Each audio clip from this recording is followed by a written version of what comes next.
Hello there, you beautiful people, and welcome to this lecture on packing and unpacking variables. Now, sometimes entering values into a function is a bit restricting or a downright pain. Now, in this video, you're going to learn some tricks that's going to make working with functions an absolute dream, especially when they get quite complicated. So the concepts we're going to be looking at might be a bit tricky, but I'll try my hardest to simplify them as much as possible. We're going to look at the concepts of packing and unpacking variables, and while potentially difficult to grasp, these are incredibly useful concepts. We're going to look at unpacking arguments and packing arguments, as well as unpacking and packing keyword arguments. So after this lecture, you're going to be able to make much more flexible functions, and also using functions should be a lot easier for you as well as your projects get bigger and bigger. So let's get into it. Okay, so first of all, let's check out how to unpack arguments. To show you this, I'm going to use the simple print function. If we do print of 1, 2, 3, 4, 5, you can see that we're passing in 5 arguments to the print function, and it's just going to print them all out on one row. Okay, now if I have a list of numbers and I put in there 1, 2, 3, 4, 5, if I print numbers, we're just going to see a list pop up, okay, because we've passed one argument to the print function, which was just one list. Now, if I unpack the list before we print it, like this, okay, we're going to put numbers in there just like normal, but at the front, I'm going to put an asterisk or a star, okay? This is what you use for multiplication. It's the same symbol. So now we're going to unpack the list before we print it. And what happens then? You see we get exactly the same result as earlier on. Okay, so what's happening now when you unpack arguments is that we take each item from an iterable data type, like a list, and each of those items becomes its own argument to the function. So instead of having one big list of 5 numbers, we now have 5 mini arguments, 1 number each. Pretty sweet, right? So you can unpack any iterable data type before they go into functions. So this means this is going to work for strings as well. If I just print ABC, right, I put in one argument to the function, and you see ABC just as one string come to the screen. But if I print the unpacked version of ABC, using this star at the beginning, now we're going to see A, B, C. Okay, that's the same as typing this. Oops. So you can see it unpacks into each individual item as an argument to the function. And you see we get exactly the same thing right there. So that's pretty useful, right? Okay, so the next thing is how to pack arguments. We've done unpacking. How can we pack them? The way this happens is it works inside a function. So let's create a function that adds 2 numbers. So define add x and y, and we're going to return x plus y. Simple, right? Just what we did a few videos ago. Now, if I put 2 numbers in this, okay, this function's going to work great. I can do 10 plus 10, and that's going to work absolutely fine. But it's slightly limited, because this function only has 2 parameters.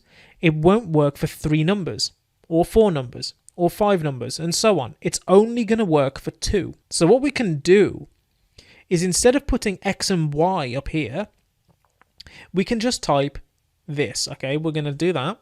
We're going to copy and paste the thing, and I'm just going to pack in as many numbers as possible. Now, what's going to happen is it's going to pack whatever arguments that come in into one tuple called numbers. Okay, and because tuples are iterable, we can loop through them and add them up. So what we can do is we can say total equals 0 for number in numbers, total equals total plus number. Then we're going to return the total. Okay.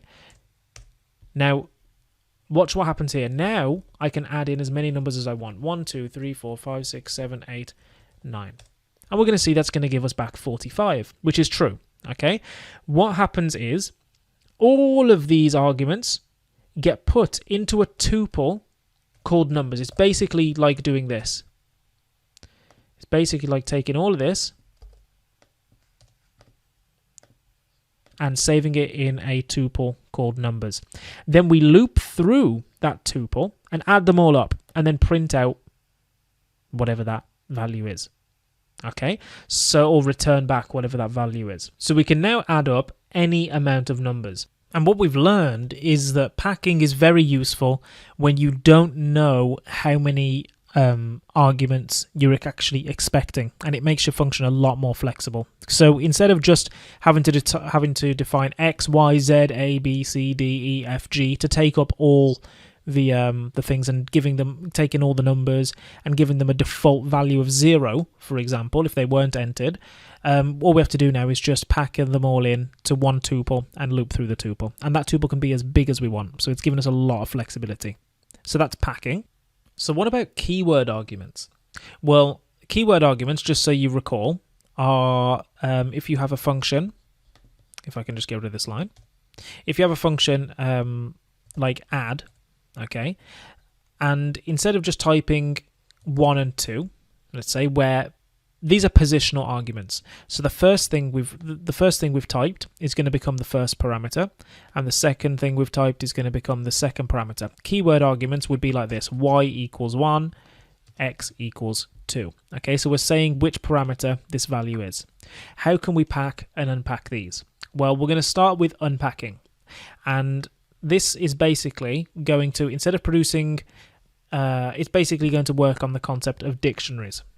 Okay, so let's bring back the function we made previously that tells us about someone. We're going to say define about, name, age, likes, and we're going to have a sentence, meet so-and-so, they are blank years old, and they like blank. And we're going to format their name, their age, and their likes. And then we're going to return that sentence. Okay, so now let's say that we have a dictionary like this. Okay, our dictionary is going to be name, and that's going to correspond to Ziad. We're going to have age, and that's going to correspond to 23. And we're going to have likes, and that's going to correspond to Python. Okay, so we've got a dictionary like that. Now we can unpack this dictionary into this function. And the way that we do that is, instead of just typing 1 star, we type 2 stars because they're keywords. Okay, let's just remember that. 1 star for normal arguments, 2 stars for keyword arguments. And we type the name of the dictionary, which is dictionary here. Now when I show you that, that's going to say meet Ziad, they are 23 years old and they like Python. And the good thing about dictionaries is I can type these in whatever order, right? Because it's the key that is this is becoming the parameter, and this is becoming the argument. This is becoming the parameter, this is becoming the argument. It doesn't matter what order that I put those in, it's still going to work the same. So this is exactly the same as typing about name equals Ziad,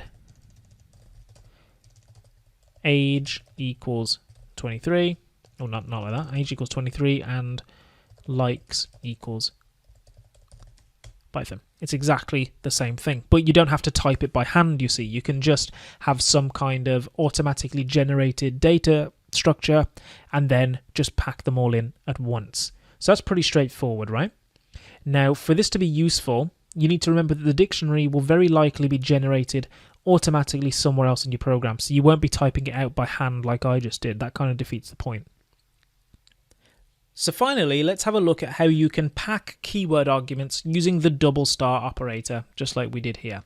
So I'm going to make us some space, And I'm going to define a function called foo and pass it just one parameter, or give it one parameter called Kwargs. Now, Kwargs is just a convention. It's short for keyword arguments. There's another convention as well where you just have star and args, which is just short for normal arguments, which is what we've been seeing up here. So you know how you see how up here we called it numbers? In the Python community, that would be called args. But, you know, you can call it whatever you want. It's just a convention. So I'm going to stick with double star Kwargs. Now, when we pack something, when we pack down these keyword arguments, we're going to produce a dictionary out of them. And that dictionary is going to be called Kwargs. Just like up here, we made a tuple of them. We made a tuple called numbers. Here, we're going to make a dictionary called Kwargs. And what we want to do, we just want to print and show what the key was and what the value is for that specific, I guess, that specific keyword pair. So what we're going to do is we're going to say for key, comma, value in Kwargs.items. Okay, this is going to give us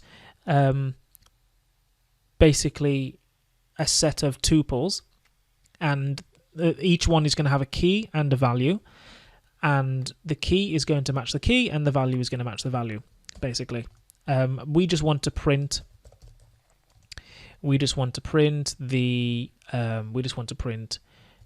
blank, comma, blank, and format in there the key and then the value. So now watch what happens if I do foo of Huda equals female and Ziad equals male. We're going to see that that is going to produce a dictionary of these keywords, and then it's going to loop through that dictionary and give us the appropriate format, which is quite neat. So if you've got a bunch of keyword arguments that you don't know what they're even going to be called yet, we didn't define a keyword to be called Huda, we didn't define a keyword to be called Ziad, but this kind of dealt with the whole process. So this could be as long as we wanted. We could have John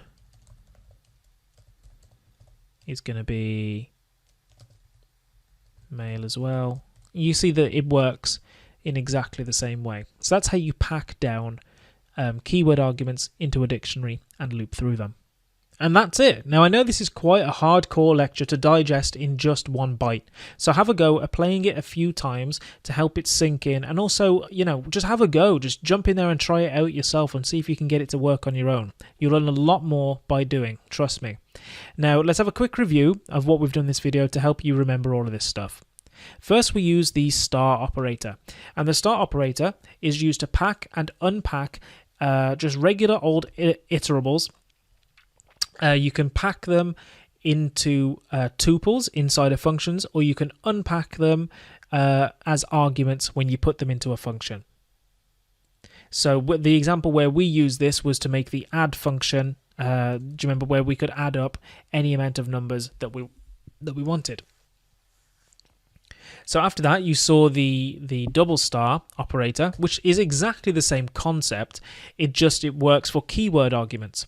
Now you can unpack keyword arguments into a dictionary inside of your function, or you can pack them into a dictionary for your function.